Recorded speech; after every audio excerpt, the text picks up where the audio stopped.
Você já viu que muitas vezes o torneiro recebe uma ordem de serviço onde o desenho está faltando alguma medida. Aí ele vai ter que encontrar essa medida por conta própria. Mas não é só nos desenhos que esse tipo de problema pode acontecer.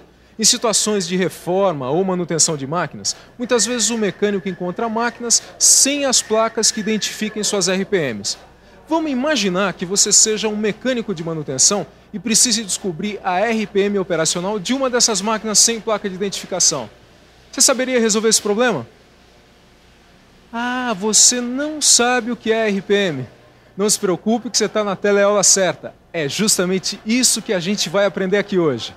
Na teleaula de hoje, você vai aprender o que é RPM e como realizar o cálculo de RPM de polias. Como calcular a RPM em conjuntos redutores de velocidade. E como calcular a RPM de engrenagens. Oi! Hoje eu vou fazer a manutenção de uma furadeira de bancada. Na verdade, o mestre Silva pediu que eu fizesse uma reforma nessa furadeira. O problema é que a placa de identificação das RPM desapareceu. E eu vou ter que descobrir as várias velocidades operacionais para se fazer uma nova plaqueta. Eu acho melhor eu pedir ajuda ao mestre Silva. E você fique atento, que a nossa teleaula de hoje está apenas começando.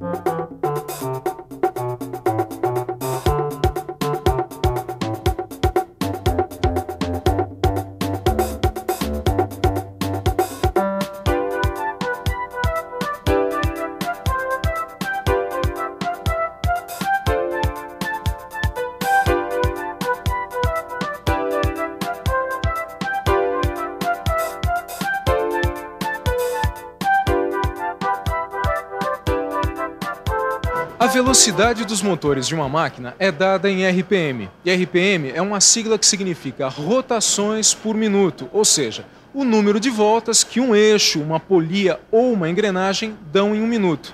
Na verdade, o termo correto que designa a grandeza medida em RPM é frequência, mas a palavra velocidade é a mais usada pelos profissionais na área de mecânica. E é essa palavra que nós vamos usar nessa teleaula. Os conjuntos formados por correias e polias ou os formados por engrenagens são os responsáveis pela transmissão da velocidade dos motores para as máquinas.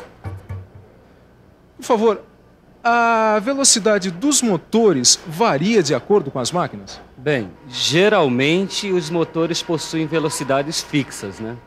São esses conjuntos transmissores de velocidade que modificam a velocidade original do motor em função da necessidade operacional da máquina, né? Por exemplo, podemos ter um motor que gire a 600 RPM movimentando uma máquina que necessita de apenas 60 RPM. Como é possível isso? Por causa dos diversos tipos de combinações de polias e correias ou de engrenagens. Esses conjuntos modificam a relação de transmissão de velocidade entre o motor e as outras partes da máquina. E que tipos de combinações são essas? Para ficar mais claro, pense que a velocidade fornecida por um conjunto transmissor, como esse aqui, por exemplo, depende da relação entre os diâmetros das polias. Polias de diâmetros iguais transmitem para a máquina o mesmo número de RPM fornecidos pelo motor. Polias de tamanhos diferentes transmitem maior ou menor velocidade para a máquina. Se a polia motora, ou seja, a polia que fornece o movimento, é maior que a polia movida, isto é, aquela que recebe o movimento, o número de RPM transmitido para a máquina é maior. Se a polia movida é maior que a motora, a velocidade transmitida para a máquina é menor. Como você pode ver, a velocidade fornecida pelo conjunto transmissor depende da relação entre os diâmetros das polias. Conjunto. Reunião de várias partes que formam um todo. Transmissor, aquilo que transmite, que envia de um lugar para o outro. Ô, mestre Silva, eu tava te procurando. Ô, Tito, o que você quer? Sabe aquela máquina que você pediu que eu reformasse? Ah, sei, a furadeira de bancada, o que tem? A placa que identifica a RPM desapareceu. Eu sei que eu preciso descobrir as velocidades operacionais dessa máquina para fazer uma nova plaqueta. Só que eu esqueci a fórmula. Eu já sei o que você quer. Olha aqui. Dá uma olhadinha. Essa relação matemática aqui expressa a relação entre as polias movidas e motoras. Nessa fórmula, N1 e N2 são as RPM das polias motora e movida, respectivamente. E D2 e D1 são os diâmetros das polias movida e motora. Ah, então é só aplicar essa fórmula para descobrir a velocidade das polias? Bom, primeiro você tem que analisar o conjunto de polias da máquina. Ah, por isso que eu pedi para um desenhista fazer um desenho do conjunto. Esse menino vai longe. Ah, quer dizer que a máquina tem 4 conjuntos de polias. São 4 conjuntos. E as polias motoras são de tamanhos diferentes das polias movidas. Então a velocidade das polias movidas será sempre diferente da velocidade das polias motoras. É isso que você vai ter que calcular. N1 sobre N2 é igual a D2 sobre D1. Agora a gente tem que aplicar para o primeiro conjunto de polias aquela relação matemática que eu te mostrei.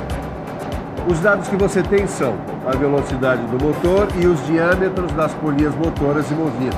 Certo. Então é só substituir os valores na fórmula. Substituindo N1 por 600, D2 por 200 e D1 por 60, temos 600 sobre N2 é igual a 200 sobre 60. Ou N2 é igual a 600 vezes 60 sobre 200. Multiplicando dá 36.000 sobre 200, que dá 180. O primeiro conjunto tem 180 RPM. Puxa, utilizando essa fórmula até parece fácil chegar no resultado. Bom, então tenta aplicar essa fórmula a outro conjunto. Deixa eu ver. Vamos pensar um pouco? Vamos pensar um pouco. Bom, a fórmula eu já conheço. O que eu vou precisar agora é ver quais os dados disponíveis. Deixa eu ver direitinho. Ah, como eu tenho a velocidade do motor, que é 600, e os diâmetros das polias motoras e movidas, agora é só substituir. Então fica 600 sobre N2 igual a 150 sobre 100. E agora? Ah, já sei. Vou separar a incógnita e formar a equação N2 igual a 600 vezes 100 sobre 150. Agora eu vou multiplicar 600 por 100, que vai dar 60.000. Então fica 60.000 dividido por 150, que dá 400. Pronto. Achei a velocidade da polia de diâmetro 150. É 400 RPM. 400 RPM. Bom, agora eu posso voltar ao meu trabalho. Muito obrigado, hein, mestre Silva? É, que é isso. Precisando é só chamar.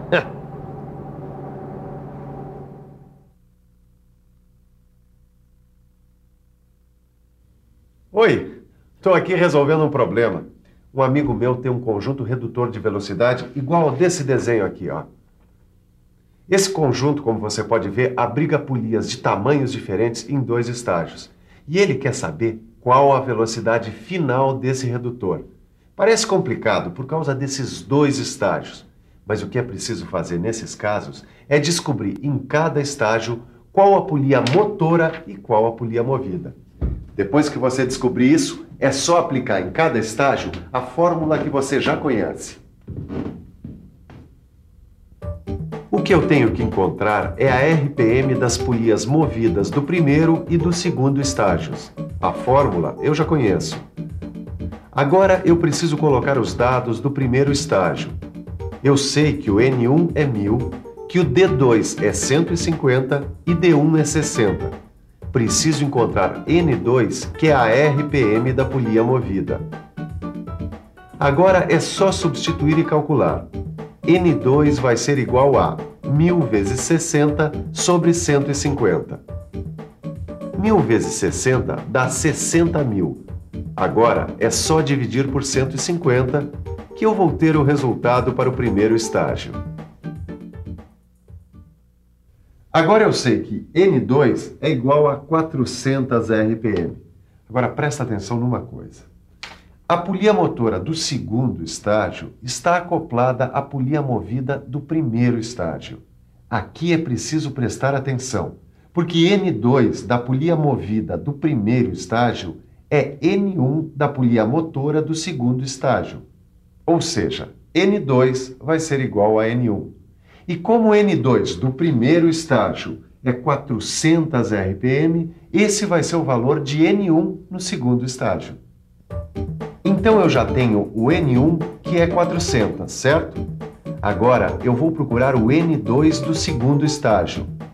O D2 é 200 e o D1 é 50. Seguindo a mesma fórmula, eu sei que o N2 vai ser igual a 400 vezes 50 dividido por 200. Multiplicando 400 por 50 vai dar 20.000, que dividido por 200 vai dar 100 RPM. Pronto, agora eu já posso dizer para o meu amigo que a velocidade final do conjunto redutor de velocidade é de 100 RPM. E você já sabe que é dessa maneira que se aplica a fórmula em conjuntos de polias de 2 estágios. Além dos conjuntos de polias que você viu até agora, existem também outros conjuntos transmissores de velocidade formados por engrenagens, como esse daqui. Por favor, qual é a diferença entre esse conjunto aqui e aquele outro que nós vimos? Nesse tipo de conjunto formado por engrenagens, o que faz alterar a RPM é o número de dentes das engrenagens motoras e movidas. Mas e no caso de motores movidos por engrenagens, como é que fica a relação de velocidade? Bom, nesse caso, as engrenagens com o mesmo número de dentes apresentam o mesmo número de RPM.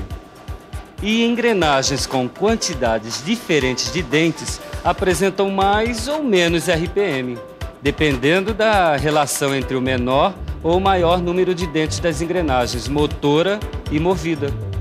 Como você viu, nos conjuntos de polias, a velocidade transmitida para a máquina depende da relação entre os seus diâmetros. No caso dos conjuntos de engrenagens, a velocidade transmitida para as máquinas depende da relação entre os seus números de dentes.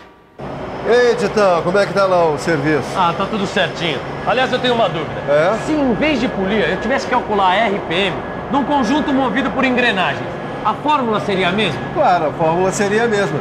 Só que em lugar de D você ia colocar a letra Z, sendo que N1 e N2 são as RPM das engrenagens motor e movida. E Z2 e Z1 são o número de dentes das engrenagens movida e motora. Ah, bom, é melhor eu anotar isso antes que eu esqueça. Bom, agora é hora da comida. Enquanto a gente almoça, que tal uma boa revisão? E atenção, se liga aí, que é hora da revisão. Na teleaula de hoje, você viu que a velocidade dos motores é dada em RPM. Aprendeu a calcular a RPM de um conjunto de polias, de um conjunto redutor de velocidade e, afinal, aprendeu também a calcular a RPM de um conjunto formado por engrenagens. Hoje você aprendeu que a velocidade dos motores é dada em RPM. Agora você sabe a forma de calcular a velocidade do seu aprendizado? É a quantidade de vezes que você estuda o livro e faz os exercícios. Neles você vai colocar em prática tudo o que aprendeu. Até a próxima!